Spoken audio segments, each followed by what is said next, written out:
How are you? Hi, I'm doing good. How are you? I'm well, thank you. It's nice to meet you and to see you.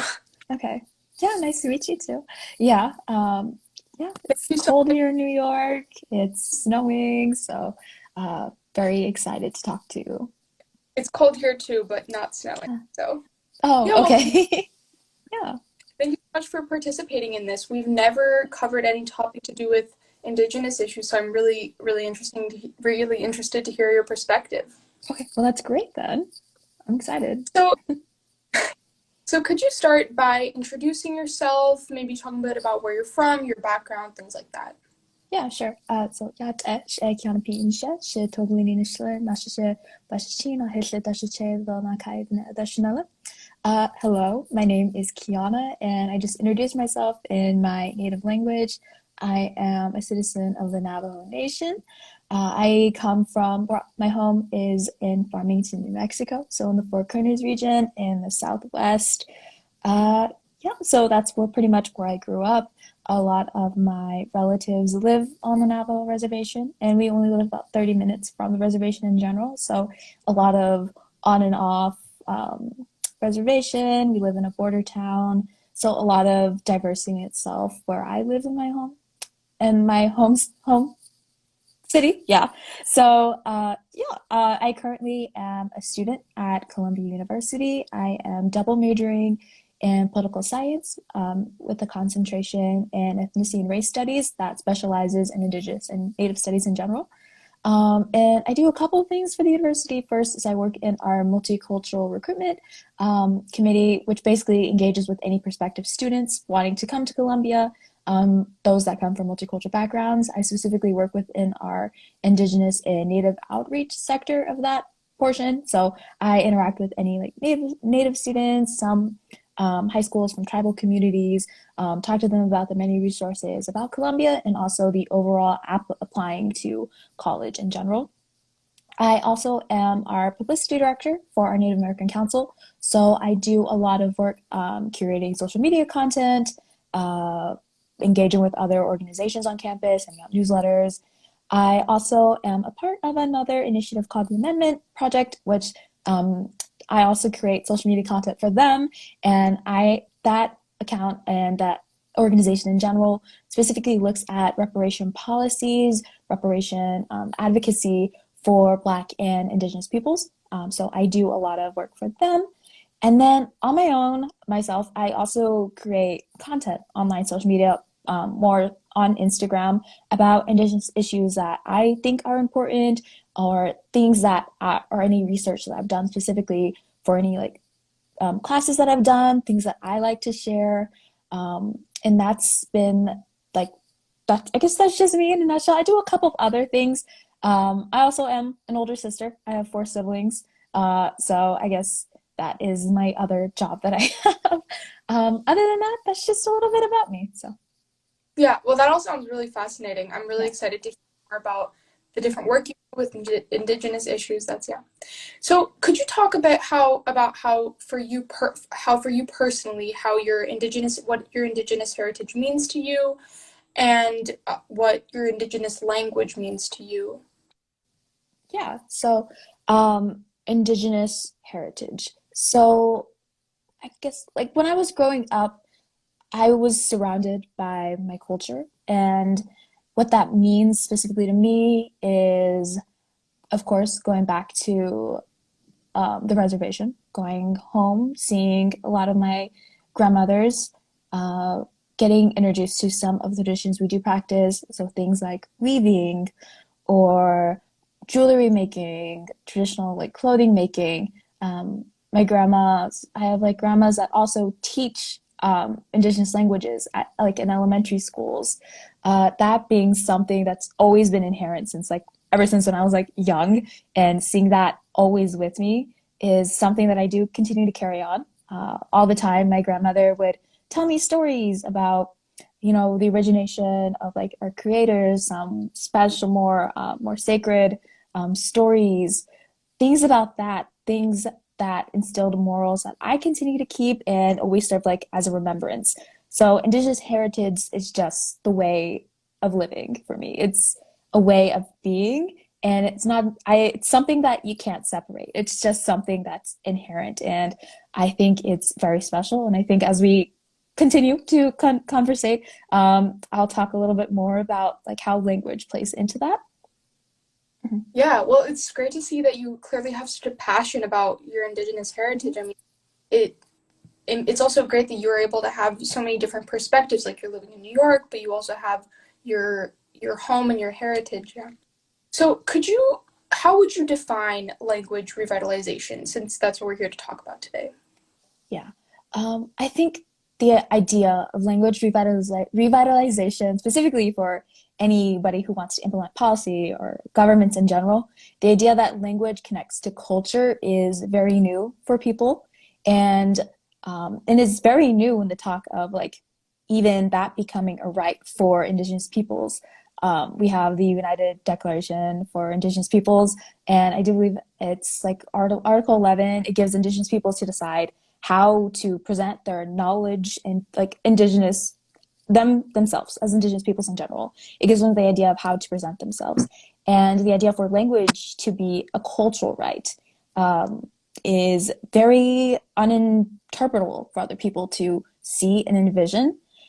So in my culture, we have a lot of phrases, sayings, stories, songs, prayers, traditions, a whole bunch of all of these things that we as people carry on in our indigenous language. And that is something that can't be translated into English, into another language.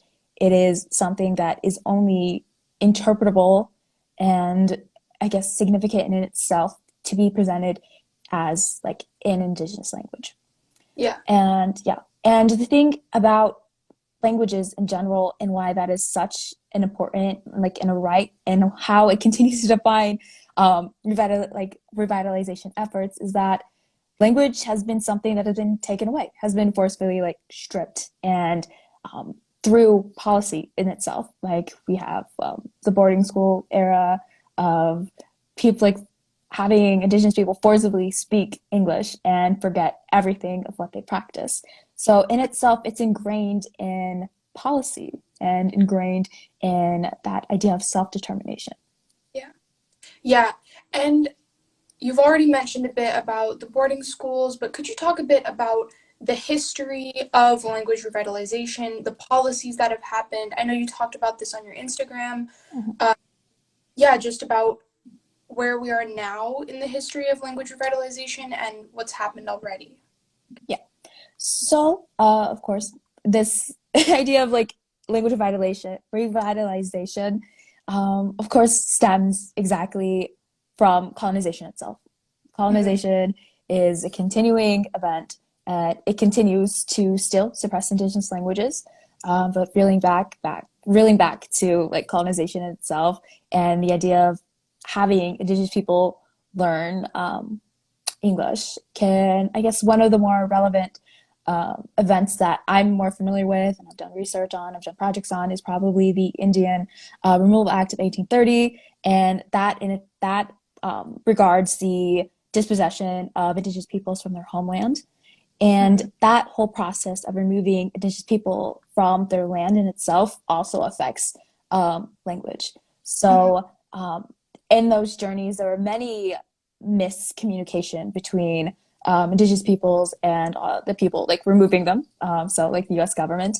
Mm-hmm. So during those, like I remember reading and hearing stories from my grandmother about indigenous people like ended up like eating coffee beans because they didn't know what it was. The soldiers tried to tell them like what it was, but they didn't exactly know um, what that like they didn't register like you were supposed to boil it, so they ate it and they got sick. And that's just one of like the lighter hearted ideas of like miscommunication going on. Mm-hmm. But anyway, reeling back to the idea of like removing indigenous peoples from their land, moving them for land removes them from, I guess, not only from what they're familiar with, but the connection that they do have with it. Um, so the removal from land kind of reels back the idea of culture or the traditions practiced within traditions within within indigenous groups. Mm-hmm. So translating that to implementing boarding schools, the idea of like assimilation, of wanting Mm. indigenous erasure, whole indigenous erasure, making indigenous peoples forget who they are. Yeah. That so you have that Indian Rule Act of 1830, and then you have the implementation of boarding schools. You take away indigenous people from their land, allow them to go back, and then you're taking indigenous children forcefully and sending them to boarding schools to learn English. So dispossession over and over again. It's it's I guess it's a hard thing to talk about, especially hearing it from my own like great grandparents, like and my grandma and my grandma itself. That these things are they're alive, and it's not something that just happened like 2 or 3 centuries ago. It's like only like 60 maybe 50 years. I mean, we've had like in the First Nations in Canada, we've had boarding schools that have continued to go all the way up into like the 21st century, which is insane to even think about. Yeah. So I guess some of the ways we've tried to address Indigenous revitalization is, of course, through what I mentioned earlier, the declarations for Indigenous peoples. But the U.S. as a nation state has like can like evade many of the um, rights that are written within the Declaration itself. United States in general is just a very difficult body, like political body to even work with, especially in regards to Indigenous issues.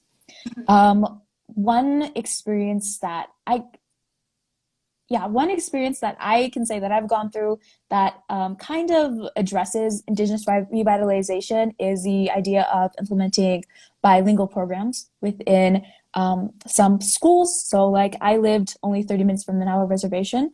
So, as coming from a community that did have like a big like Native culture, Native culture was like always there.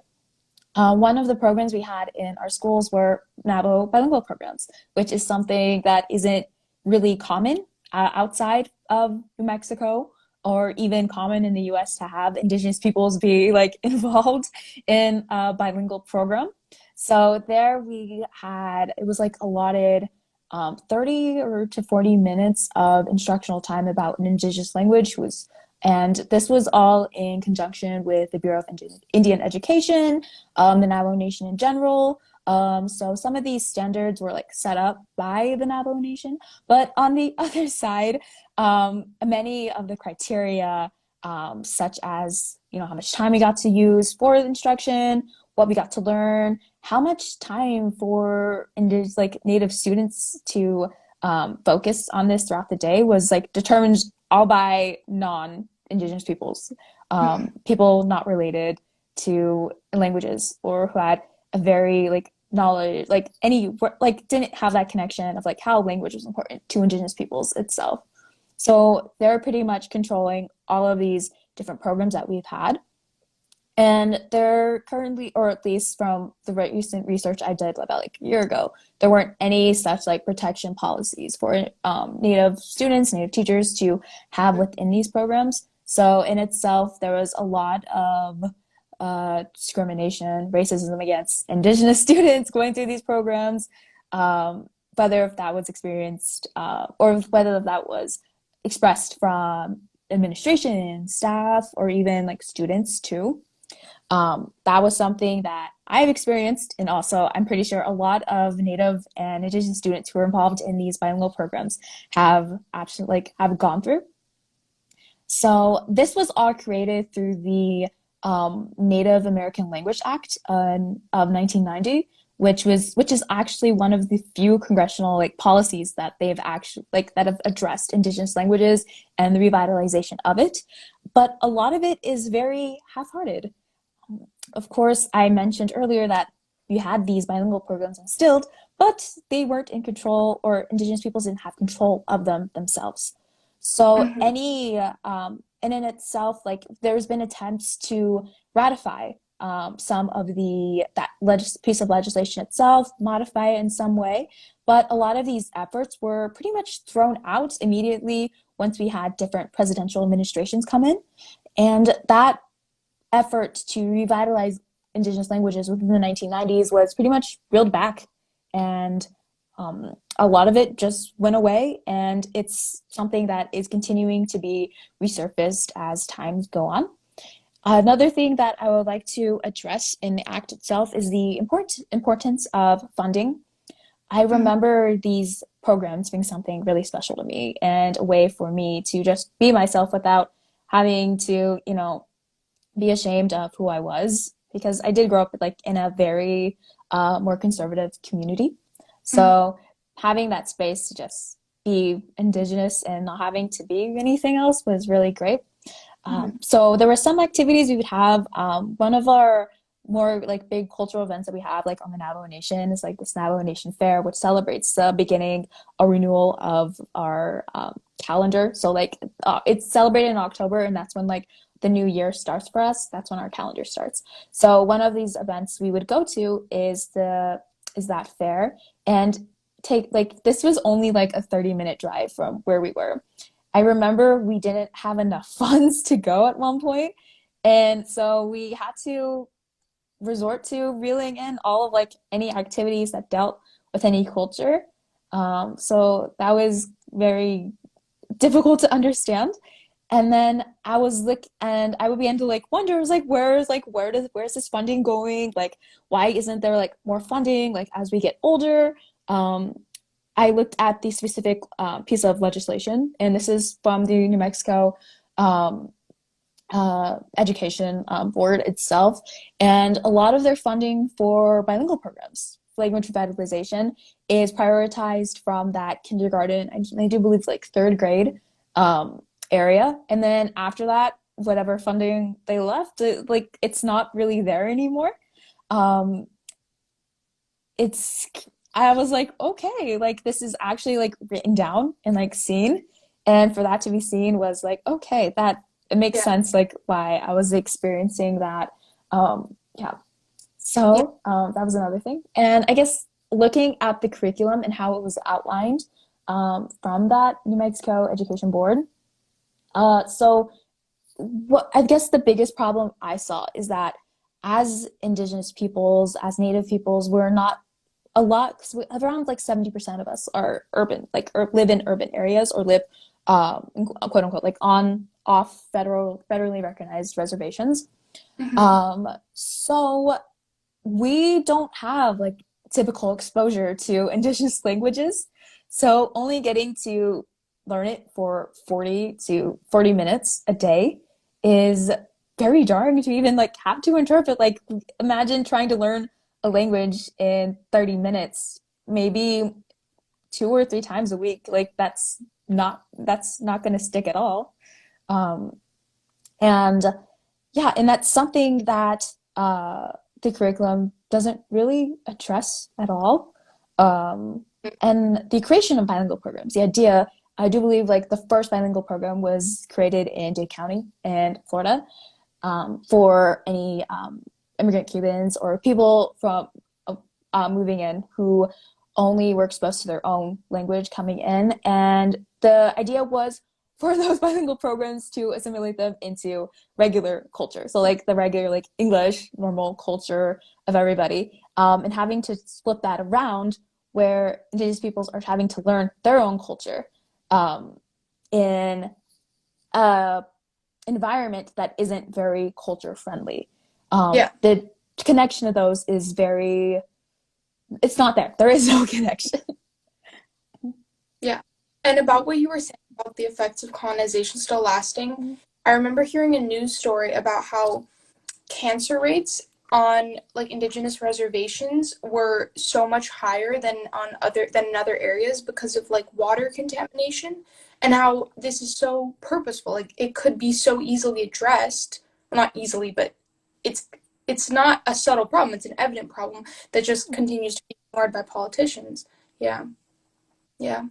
So my next question was going to be about how indigenous language, why you think it should be preserved, but you've definitely addressed that. So I think the next thing I would be interested to hearing about is what solutions do you think are out there other than implementing it more in the curriculum? What how can policy be changed, and how can really concrete change be made?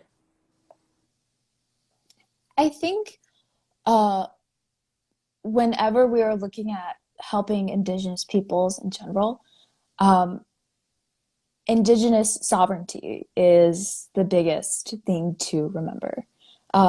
I think when people hear about Indigenous sovereignty, they tend to only think about, land rights, having a piece of land, getting to maintain its economy, maintain its political nature, but it also includes the social aspect. Indigenous sovereignty is the idea of defining what you are, what this is, and that includes language. That includes languages, of course. That includes how we protect our culture. That includes how it is presented, how that is presented. Um, yeah, I am taking currently. I'm taking an Indigenous theater and performance class, and we read a piece the other day about the I guess idea about oral storytelling. Mm-hmm. So yeah, oral storytelling. And there was this one quote that talked about the breath of word being something that will forever have a presence. So something that is never, like, as you speak, those words become life. Like, that is instilled, and it's a sort of way of history. So that's when we talk about oral storytelling. That is how we define ourselves. And that is how Indigenous peoples see themselves within language rights. That when we are speaking our culture, we are speaking who we are, we are speaking our existence. Um, and that is something that people don't necessarily, especially non-Indigenous peoples, don't take into account the idea of that words in itself are connected to our identities. Yeah, yeah. So creating policy definitely has to come from, of course, Indigenous peoples themselves. Mm-hmm. Um, it's hard to work with the government. Like, it's very hard to have that um, government relationship because that is something they don't necessarily agree on. The Mm-hmm. idea that everything has to be written down, has to have written record. There has to be something there, like physical, for it to be interpretable. Mm-hmm. So I think the best way as far is Indigenous peoples, and I think they've done a really good job, and I've seen this through other people I've met, people who are creating their own curriculums, people that are creating, just creating in general, defining themselves, defining who they are, is probably the best way without any hindrance to what their messages are, or what they're trying to express about themselves, for them to just create. And I think the protection for Indigenous peoples to create who they are. I think that's the best way to, go about Indigenous revitalization. I do believe there's one Indigenous school I did research on. They're not a part of the government. They're all by themselves. They were raised money for creating a curriculum and funding for specifically Indigenous students. And I do have family members as well that have gone to schools like this and are pretty much learning have a whole curriculum that abides by Indigenous teachings and Indigenous language, which is great. And I think if we could have something more like that, I think that would be a really great solution for any Indigenous students who are wanting to learn about their language. Yeah, it's really great to hear that there are people taking action, even if the government isn't taking action, that still individual people are doing what it needs to be done. That gives me a lot of hope. And I think it's really important that even when the government fails us and fails your community, that people still continue to do things to try to fix the problem. Yeah. And so on one of your Instagram posts, you wrote that when you were a kid, you thought that learning the Navajo language was the coolest thing, but when you went to school, you found out others didn't think so. Could you talk a bit about this experience and how you faced discrimination for your language and how interaction with other children has about to do with your language has shaped your identity? Yeah. So, um, my native language is encouraged a lot by both my parents. Both my parents are like fluent speakers. Like I mentioned earlier, I have grandmothers who teach Indigenous languages to students. I also have another grandmother, the one that always told me stories about Indigenous peoples in general. So I guess as a kid, I really liked listening to our, because we have radio stations like in our Indigenous language, like because we have radio stations there, and I always enjoyed listening to it with my grandmother because she'd always ask me like, oh, what did they say here, or things like that, or yeah. So like, it always felt nice because it felt like home speaking it and communicating it. My grandmother was also a performer. She used to sing songs. At family events, we had different like songs played in like Indigenous language. She also just got me really involved within um, native like artistry, creating what if that was like jewelry, clothing, learning about the significance of behind each of those pieces was something that she felt was very important, and I found important to me as well. Hmm. So so that was just something that I grew up with and I've always loved. I remember when like I would always used to go to sleep at night in like a traditional like there was like I it's like a traditional dress. I'd always go to sleep in it because I liked how comfortable it was, but I liked how cool it looked. So I always went to sleep in it. So yeah, things like that at home and my like it was always encouraged by everybody around me. Hmm. And going into, elementary or going into elementary, kindergarten, I think I immediately found how different that world is from home in I guess in reality in general. Hmm. Uh, yeah, so I guess teachers weren't very supportive about it in general. I Hmm. remember there were some moments like teachers got frustrated that we had to leave to um go to our like the program that I talked like our bilingual program. Um there are times where like they like had students like they kept them behind so they couldn't go to the like actual like program for like 30 to 40 minutes because they didn't finish an assignment there. So when I was talking about protection rights, the idea of like removing students from like the educational environment about language revitalization in their culture um, is very dangerous in itself. And that was something that was just pretty much always done. Speaking it to other non-native kids it was kind of scary. Like it was very scary. I think as a kid, you don't want to be bullied or you don't want to be made fun of. So not speaking that to other people was something that I became really cognizant of and kind of scared about. So I never really spoke it to anybody. I think one event I do recall is that like you have like your little promotion ceremonies like in your kindergarten, first grade year, or whatever year in elementary you have those promotion ceremonies. And then the bilingual program, the NAVO bilingual program, was given a spot allotted to sing a song. So we sang a traditional song. Uh, I remember kids making fun of it and like trying to say like different words, and it was very discouraged because like at home that was something we always did, but then doing it in front of other people, they didn't really appreciate it. Yeah. And then just how other people engaged with like indigenous presence. So like whether if that was like me wearing something that was traditional, so like jewelry, clothing, even like how I did my hair, um, people were not like, of course they were like intrigued by it because they never seen it before. But also there was this other ignorance of it just being like a costume or something that you just wore for fun or it looked cool. Um, just that like I don't really blame them because like they're kids and like I think as kids you're very unknowledgeable about that in fact, but experiencing that like sometimes adults was also kind of a little bit kind of weird. So there's things like that. And Uh, I think that mhm. definitely speaks to a larger problem of especially these kids who are like living near the Navajo community but still have so little knowledge about it. I think that definitely speaks to a larger problem of just ignorance and lack of parents educating their kids on different cultures.